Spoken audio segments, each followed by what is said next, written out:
Are you worried your watch will die in the middle of the day? Are you suffering from low battery anxiety? Are you tired of charging your watch every day? Well, let me show you the future of WearOS devices that will hopefully solve these problems. This is the OnePlus Watch 2, and it promises up to 4 days between charges, and it actually got 5 days occasionally. And it also has a useful power saving mode that can give you up to 12 days of battery life. More about that later.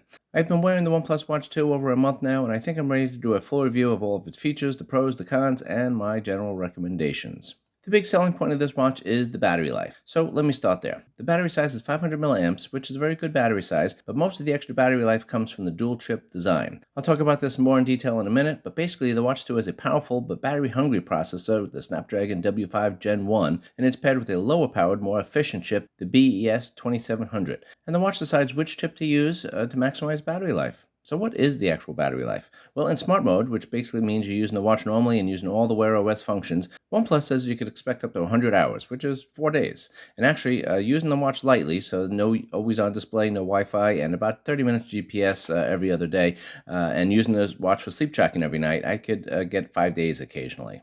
But keep in mind, if you're a heavy user, then the OnePlus says you can expect up to 48 hours. There are a lot of factors that go into battery life, but I think most people should expect to get 3 to 4 days out of this watch, which is much better than the usual WearOS watch of, every day or every other day of charging, maybe. Now, it's no secret that the Watch 2 has a battery saving mode. Almost every watch has some sort of battery saving mode. But the bonus in the Watch 2 is that you actually get a lot of watch functions while in power saving mode. So let me explain.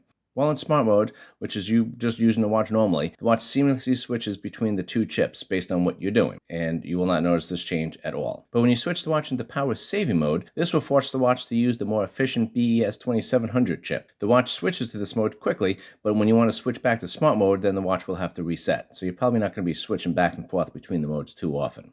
Now, the easiest way to do this is just go into the quick toggles here, go into the mode button here, and these are our options, smart mode or power saving. Just hit the power saving, and then it will give you these little restrictions here. Then we go ahead and turn it on. And now you're in power saving mode. So it only takes a moment to do it. Again, going back into smart mode takes a little while. This is power saving mode. And again, these are some of the things that you can't do. I'm going to go into that in detail. But first, let's talk about what you can do in power saving mode. You can still make and take phone calls. You can still get text messages, notifications for calendar and alarms. The watch will keep track of your workouts, including using GPS. It will also keep track of your heart rate, your stress, your SpO2, your steps, and you can even use this for sleep tracking. And you actually get a regular watch face. This is the one I was using in the smart mode. Most power saving modes on other watches, you just get like a little tiny clock to look at. This is actually a very functional watch face. Now, the only thing you lose is when you go into power saving mode, sometimes you don't get all the shortcuts that you would normally get. So if you click on this, this tells me here it's not available. But on the watch faces, most of the shortcuts actually still work. So if you click here, it will take me, to my activities page there. Now, OnePlus says you can get up to 12 days in power saving mode. I usually get about 10 days, though, which is still really fantastic. Well, what else can you do in power saving mode? Let me show you the apps that you can use here. You just got to hit the button here. We go into our apps, and these are the apps that are available. You even get a compass in here. Most of all the basic watches, but, a fairly good listing there. Now, when you go into power saving mode, you lose all the Google apps. The nice thing about this is all those apps are actually hidden, so you don't have to guess which apps you can use and which apps you can't. All these that are listed here, you can use. And again, you have all the basic functions there. Maybe you don't use the Google apps that much. Are you one of those people that would give up the apps and features for the great battery life? Or at least maybe occasionally? Let me know in the comments. You could also have the power saving mode automatically activated when the battery gets to 10%. But to change that in the settings, you actually have to do it in the smart mode. So let me just toggle back to smart mode quickly. We get into here, we just hit the modes button here, and we just go back into smart mode, and we enable it. And now it's going to actually have to do a full reset here. So now going back into smart mode takes about 50 seconds or almost a minute. So let me show you how to set up having the power saving mode automatically activated when the battery life gets to 10%. So we're just going to go into settings here, we go into modes, and then just actually scroll down. So it's kind of a little bit hidden. And then you can see here the watch will enter power saving mode when it goes to 10%, and just toggle that on. Now, you can't modify this, at 15 or 20% or anything like that. Maybe that'll come in a future software update, but right now it's only at 10%. Sounds good, right? Well, there are a couple of other things that you are going to lose in power saving mode, and some of these things could be deal breakers. So you can't respond to text, which is kind of a big one. You'll get the text notification, but you won't be able to respond back at all, not even with quick replies or anything. The NFC is deactivated, and there is no auto detection on the workouts. And the other frustrating thing is that you actually don't get a battery percentage of the life left, which I thought would be kind of a big thing to show here. So this is my shortcut for the battery. You click on this, it says the app is not available. But then when you slide down the top here, this would always show a battery percentage actual number when you're in the smart mode. With this little graphic here, it's kind of hard to tell, how much battery is actually left. So I just wish the battery life remaining was a little more clear. So one other issue is that you can only use these watch faces that OnePlus includes, because if you use any third-party apps like Face or anything like that, as of this video, a lot of those watch faces are not made with the newest software, so they aren't able to take advantage of the power saving mode. So basically, OnePlus won't let you use those when you're in power saving mode. To sum up, the power saving mode turns your OnePlus Watch 2 into an expensive fitness band with some extra features and a really great battery life. So continuing our talk about all things battery on the OnePlus Watch 2, you have to use this proprietary little clip here, which is a little better than having a full proprietary cable that you have to use, but still a little disappointing. So obviously you could plug in any USB-C here, and you can just bring this, with you traveling, so it's a little more portable, and then, hopefully you would have a USB-C that you could just use to do this. So let me just plug that in. This goes on here, and that actually holds in pretty tightly. This is the charging screen that you get here. The VOC just means it's fast charging, and you can charge the watch battery from 0 to 100% in under 60 minutes, which was great. And 10 minutes of charging will actually get you 24 hours of battery life. So great fast charging on this. You only have to bring this little thing with you. Of course, if you lose this, then there's no way to charge the watch, which kind of stinks. But moving on. So let's talk about build quality and design. So the watch is made out of stainless steel, and you can feel the weight of that decision. It's 49 grams without the strap. It's a little heavier than the average smartwatch, but it didn't really feel too heavy to me. The back is made out of a fiber mold of plastic and glass, which actually looks and feels great. Feels, very well designed. Here are the charging pins that I was talking about. There's the sensors, obviously. And here's the mic over here. I mean, you could barely even see it.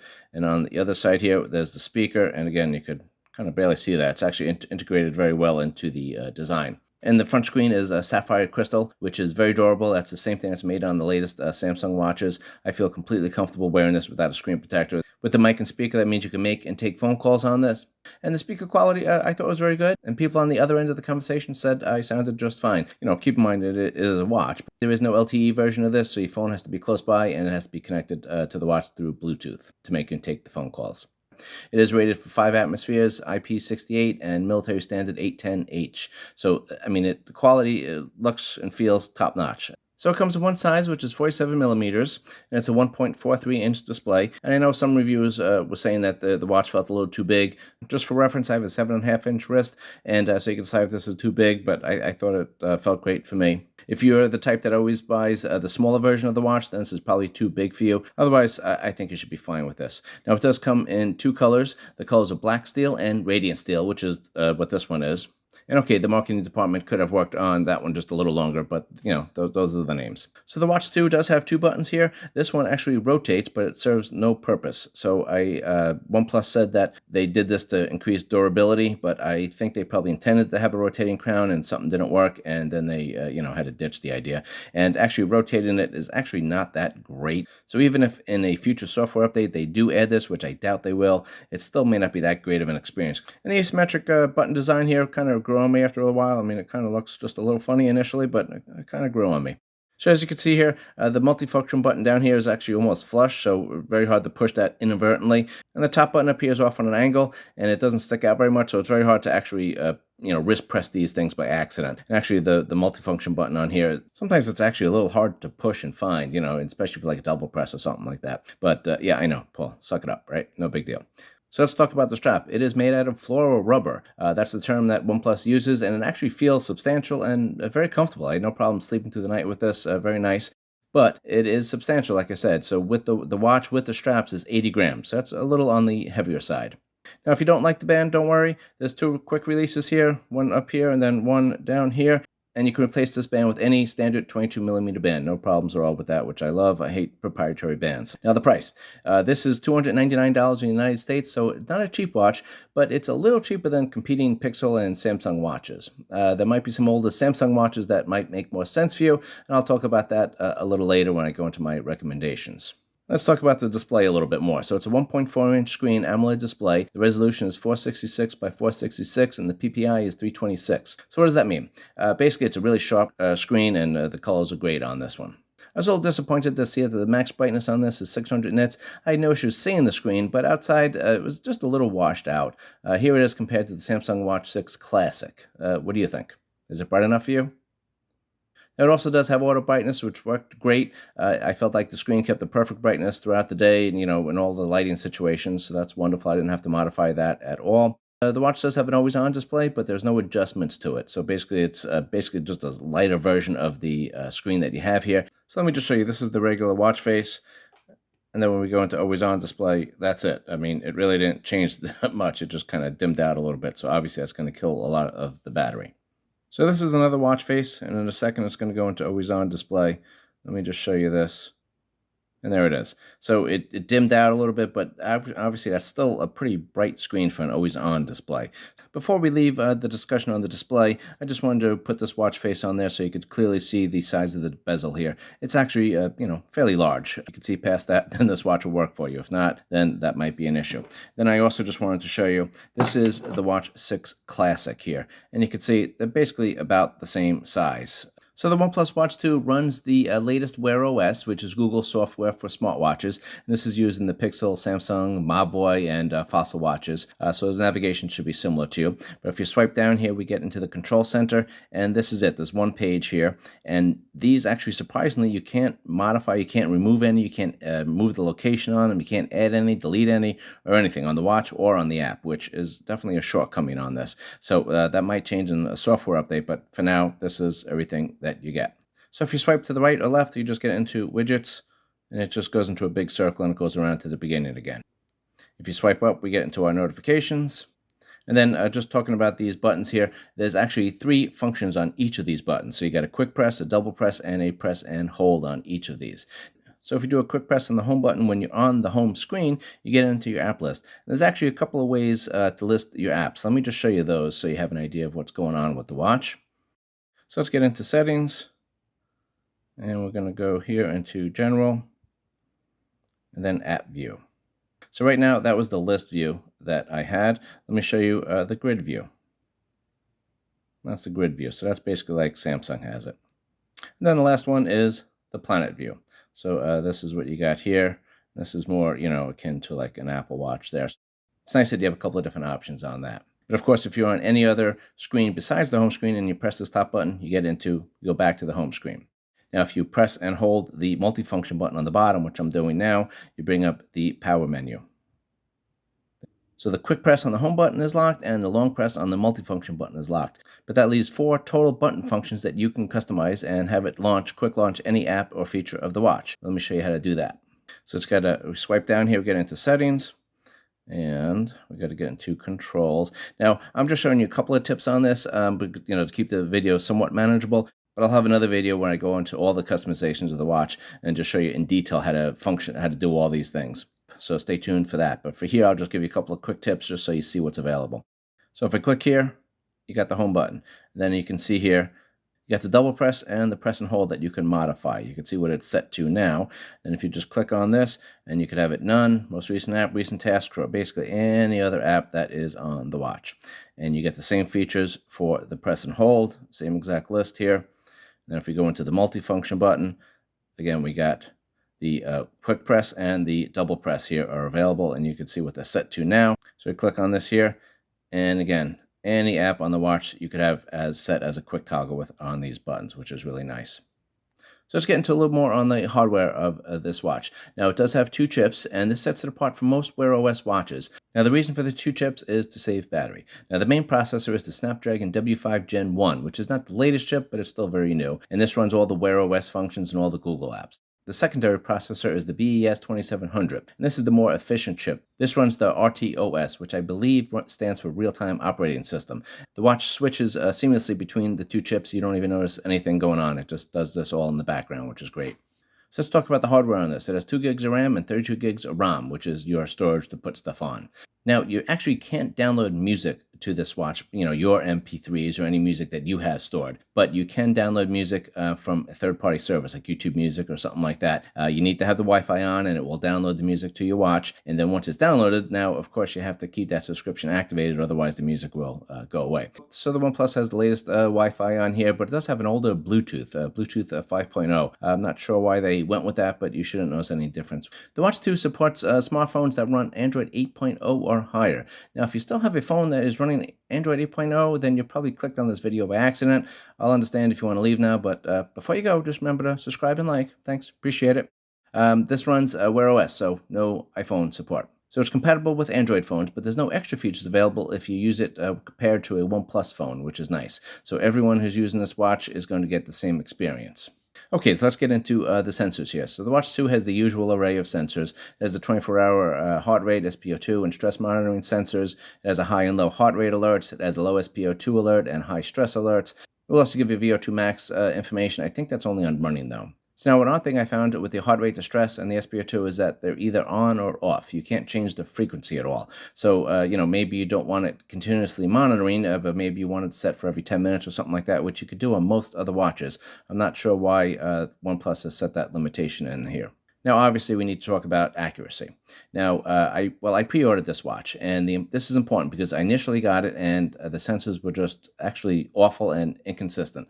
There were a couple of days where it was like more than 1,000 steps off from what my Samsung watch was doing, and I was wearing it on the other wrist. Now, there might have been another software update, but I know there was a big software update on March 22nd of 2024. Then the accuracy definitely improved with this. It's still just a little bit off, but it's usually falls in between 1 to 3% of my Samsung watches, and it's pretty consistent, just under what my Samsung watches reads. This is why I give the products that I review a few weeks before I actually do a full review on them. I wear them and go through it because usually companies do have some software updates that they release to fix the bugs, and sometimes they add some features and things like that within the first few weeks. So I'm not the first to come up with a review, but hopefully I give you one that's up to date and accurate. So the heart rate ratings for me were very good, but they occasionally did lag when my heart rate changed quickly. So if you're doing a lot of interval training, the watch might miss some changes in the heart rate. Now, the watch has an updated dual-frequency GPS, and it has access to 5 positioning systems. Basically, this means that you should get a quicker and more accurate lock on the GPS and more accurate GPS information. You'll probably notice this more if you're around a lot of obstacles and buildings and trees and things like that. For me, the GPS locked on quickly and it was very accurate. You also do get a compass on this, which set up very quickly and was accurate for me. So let me just talk about the rest of the sensors here. There is an NFC on here, so you can pay with Google Wallet. Okay, so let's talk about sleep tracking. The Watch 2 tracks REM, deep sleep, light sleep, awake, and it tracks your naps, and it lists it as a separate category when you do take some naps, which I only did once, It does track your breathing rate. It gives you a snoring risk assessment, and it does have auto sleep detection, and when you wake up, it will give you a sleep report, and it will give you a sleep score.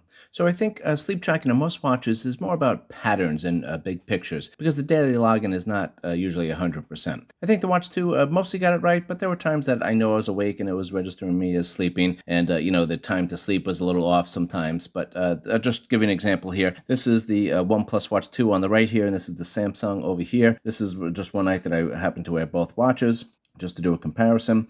And you can see here, it's, the sleep stages are kind of close, not exactly, obviously. And then I'll just scroll it up here a little bit. This is the different times that I was in each sleep stage. It's kind of close, like light sleep. It had 4 hours and 24 minutes over here and 4 hours and 15 minutes here. So the REM on the Samsung was 1 hour and 27 minutes, and the REM on the OnePlus is 1 hour and 10 minutes. So, it's not exactly, but it's close. So the general pattern, I think, was pretty consistent. Now, a lot of days I wake up and I'm very tired, and the OnePlus would give me an excellent sleep score. So, take that for what it is. So now wearing the Watch 2 was completely comfortable, wearing through the night, for me at least. But, I also wear 2 watches to bed sometimes when I'm comparing watches, and that doesn't bother me. So, who knows? Now, the big advantage is the great battery life, because I didn't have to worry about, as soon as I got home from work, I'd have to charge the watch, or, maybe would have to charge it first thing in the morning while I'm getting ready.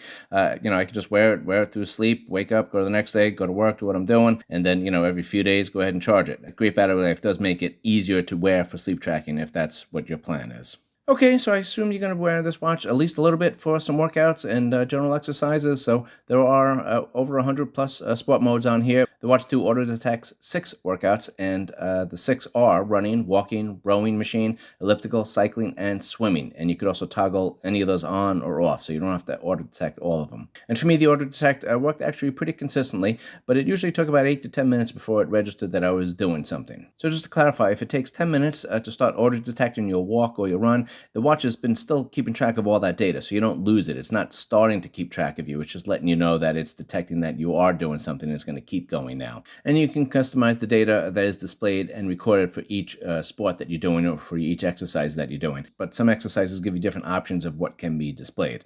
Here you can see what's available for running. Now, this is badminton. I don't know, but it seems that OnePlus was really happy with the data that they collect on this, so they made a big deal about it. So I'll just show you in the Ohealth app quickly here. So you go scroll down here, the data display. And again, I'm going to go through this in detail in another video, but I just wanted to show you quickly what's available here. So if you go to like outdoor walk, these are the data points that are going to be shown. And these are the ones that you could add. You could minus any of these. You could add any of these. And then you could also move them around if you want. So it just gives you a nice customization on that. So then if you go into freestyle workout, there's only 3 options there. So a lot less than was available on outdoor walk. Then if you click on outdoor run, this is the information that's on there by default, but these are all the extra things that you could add in there, and it's quite a bit more than you had on outdoor walk and some other exercises. So a very good thing that you can customize this and put on the data that you want to see. So the vibration motor on this is a little weaker than average, but you can adjust the strength from moderate to strong. But even on strong, it's a little weaker than average. But you could also choose a different pattern, and you can have a unique pattern for different alarms and notifications, which was nice, and that might help compensate for the weaker motor. I did a short video, and I just showed you how to toggle those things on and off. I'll leave a link in the description for that. So does the OnePlus Watch 2 have any extra features? Not really. It runs the WearOS and has support for all the Google apps and everything that you're used to. You could download to this watch. It does have the Google Assistant built in, and this worked perfectly for me and worked very quickly. No issues with that. Now you can access the Google Assistant in the apps here. If you just scroll and find it. So all the way at the bottom here, there's the assistant there. You could also have the access it through the wake up word, and you could also toggle it to one of the buttons here and make that a quick toggle. So any of those options are possible for you. Okay, so now what is missing from the Watch 2? So there are a couple of things that are missing that are available on other smartwatches that you might want, need, or miss. So I'm just going to let you know about it. So there is no LTE version. There's only Bluetooth calling. There is a rumor that an LTE version is coming, but not as of yet. There is no temperature sensor on the Watch 2, so you might lose some sleep tracking accuracy, and there is no female cycle tracking. There's no ECG, no blood pressure measurement, and no fall detections on this. Now, the ECG and blood pressure still has to be taken manually on other watches, so a lot of people, I assume, probably use the features a couple of times and then stop. Probably most people do that. Now, Samsung also, though, has an irregular heart rhythm notification, which runs in the background. It would be nice if the Watch 2 had something like that. There's no body composition measurement. This is where you would put your 2 fingers on the watch like this, and the watch would measure your body fat percentage, your muscle mass, your BMI, and things like that. There is no native GPX file support on this, and there's no offline maps. So hopefully you could deal with not having those things, but there are a couple of things that are missing. Just wanted to let you know. So what about watch faces? Well, at the time of this video, there are just over 100 watch faces, and they are all free. Most manufacturers charge you for some of these, but they're all included on this one. Some of the watch faces do have customizations where you can change the color or the complications that are available. Also, the complications serve as hot buttons or shortcuts, and it will open up a tile or app for you. So if I want to start a workout, I just go ahead and click on this one here. And, there it goes. So a lot of watch faces have things like that you could toggle any of these things in the corner, and it will quickly bring up something that you're interested in seeing. So what about software updates? Well, OnePlus promises 2 years of updates, and it was released with the latest version of WearOS, which is 4.0, and it also does promise 3 years of security updates. So that's not the best in the industry, but not bad, and it is better than some other companies. The OnePlus Watch 2 only has one app, which is great. A lot of other companies have an app that controls all the settings in the watch, and then they have another app that controls all the health information. So it's great that OnePlus put that in one app. Now, the app is a little basic, but that also does make it very easy to navigate. This is what the OnePlus app looks like. It's called Ohealth. And there's 3 categories here. This is all your workout data is there. This is the fitness if you want to start information or change your goals. And then this is devices. This is where you can have all the settings. So you can click on here. This is all your watch faces. And there's a lot of different kinds in here. So I think you'd find something that you would like. Then we click on the tiles here. These are the tiles that are available. And then this is what else you could add on there. There's actually not as much tiles as some other watches, but there's a good amount there. And if you download a new app, the tile will automatically populate here, and then you could add that into your quick tiles. And then, of course, we have notifications. This is all things that you can adjust there. This is your workout and health. Again, some basic stuff that you can change. And then there's a couple other little settings in here. Again, I'll go over that in a little more detail in the customization video. It's not too hard to navigate, but there are a couple of little settings that maybe are a little harder to find, so I'll show you how to find those. Okay, so I had to take a quick break. My son wanted to go for a bike ride, and he is just learning how to ride his bike and kind of just learned yesterday to do it. So, any chance we can get him off electronics, I'll take. So let me just show you the activity. It really wasn't a workout, but I'll just show you the details that you get on this. So we're just going to do here, and we'll scroll over here. So it does give you a GPS map up here, and then we just kind of rode around in circles. We still learn how to do this thing. So, there's the data you get there. You get a nice graph there. You got the heart rate range, and it gives you your zones that you're in. So this is all the information you get there. So that's actually pretty good, and you'll actually get the same information even if you were on put it in power saving mode, but it just won't show up on the watch. It will just show up on the phone. So back on task here. If we get into the apps here, again, these are the apps available. We got the Google Play Store, so you could download anything from the Google Store that you're used to. Any of the apps that you had on any other watches, you can go ahead and use that were WearOS watches, and that's all the things we have there. Now, the one thing I noticed, though, is that there actually is no calendar on here. There's a calendar where it just shows you your upcoming events, but sometimes I just like a monthly calendar on my watch. So, if I'm trying to set something up or schedule something, I have it there. So that wasn't available on this watch, which was, like I said, kind of weird. I'm just letting you know about that. So now the text messages. The texts come in perfect. The images, pictures, everything is perfect there. I'll show you the options that you have to respond to the text, pretty standard stuff for a WearOS watch. But one quick con, though, when you do get a notification, a text or, any other notification that you have, if your watch is off, it doesn't light up to show you the notification. And even if you wake your wrist, raise your wrist like this to turn the screen on, unless you do it right when you get the text or a couple of seconds after, it won't show you the actual information. So then, you have to stop and swipe up and find your notification, which is just kind of a con, and you can't turn that setting on. Sometimes on watches, they have that option and you can turn it on and off, but this one, it wasn't available. As of now, that might be a software update coming, I don't know, and I know I'm being a little nitpicky, but that's what you're not paying me for. So let me just go over all the details that I can give you, and let me just show you the response to the text. Hang on. Okay, so this is a message that just popped up here, and let me just scroll up here. This is your options that you can do, and to reply, we just hit this. And again, you got your emojis that we could do. We could just do something quick, send that out quick. We could do a speech to text, which is great. That worked out perfectly when I used it. And then, of course, we have the usual keyboard here. You could actually, pound out the letters if you want, or you could also do, the swiping and do that. Okay, so I'm getting to the end of the video. That wasn't so long, right? Well, I did say it was going to be a full review, and I think I've included almost all the important points. If I missed anything, leave it in the comments. But this is, like I said, the end of the video here, so we're going to go over the pros and cons. We'll do the cons first. So one con is that the vibration motor is a little weak, so this may be an issue if you're using this for an alarm to wake up in the morning. Of course, you could set an audio chime with that, but if you have it, you're wearing your watch and set it for vibrate because you don't want to wake up your partner, this may or may not work for you. I mean, it was strong enough for me, but if you're a heavy sleeper, it might be an issue. Then there's the missing features that I already discussed. If you're skipping to the end of the video, then you're just going to have to go back and find them.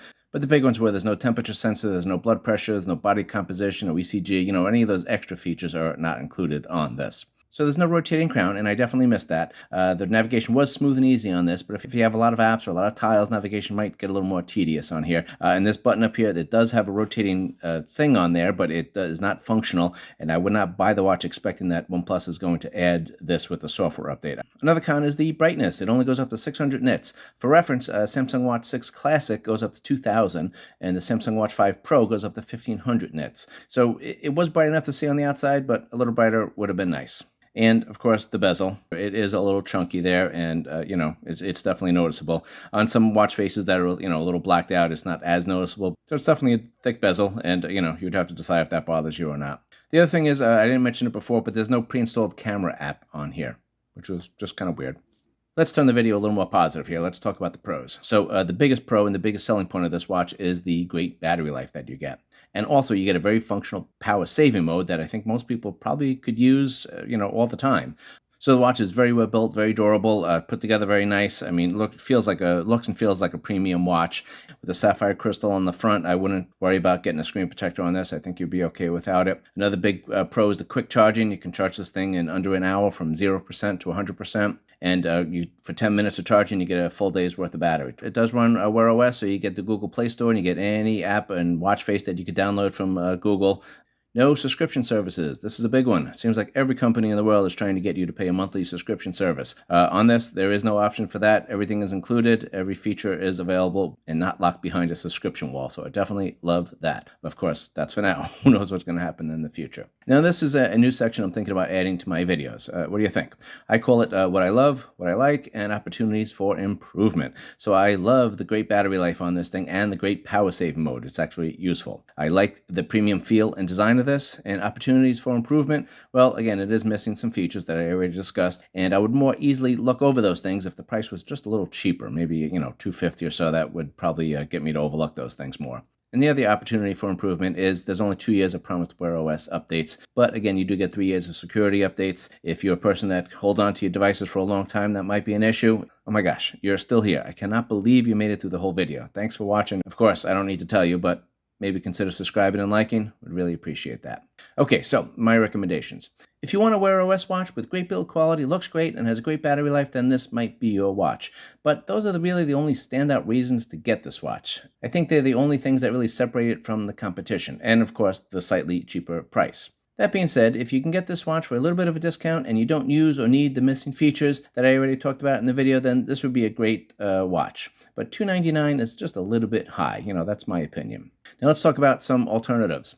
If we are staying in the WearOS family here, I feel like the only competition as of now would be the Samsung Watch 5 Pro, because it gives you three plus days of battery life. But that retails $450, which is in the United States, and that is just a little ridiculous, right? But now it's older, and there's discounts are frequent on it. If you can get the Samsung Watch 5 Pro for $300, I would probably lean towards getting that over the OnePlus, especially if you have a Samsung phone. Even though the Watch 5 Pro is a little older, Samsung promises 4 years of updates, I believe, and 5 years of security patches, so you're still well into the life of the watch. Again, staying with the WearOS software and trying to find a watch with great battery life. Another one is the Mavoi Pro 5, but I would avoid Mavoi watches at this point. I hate to say it, but they just have very poor software support and non-existent updates. I had, Mavoi watches for years, and I'm still waiting for updates. The other thing to consider is Samsung will fix the battery life issue somehow with a bigger battery or a better chip or something like that. And that really is their one big weakness, that their battery life just stinks on most of their watches except the Watch 5 Pro. And of course, with the Watch 7, you would get all those extra features that Samsung is known for. Of course, if the Samsung Watch 7, retails for some crazy price, then maybe the OnePlus Watch 2 would still be a great option for you. And the Watch 2 is a solid option here, very well built, and again, great battery life. So let me know what you think. Thanks for watching. Appreciate it, and I'll see you on the next video.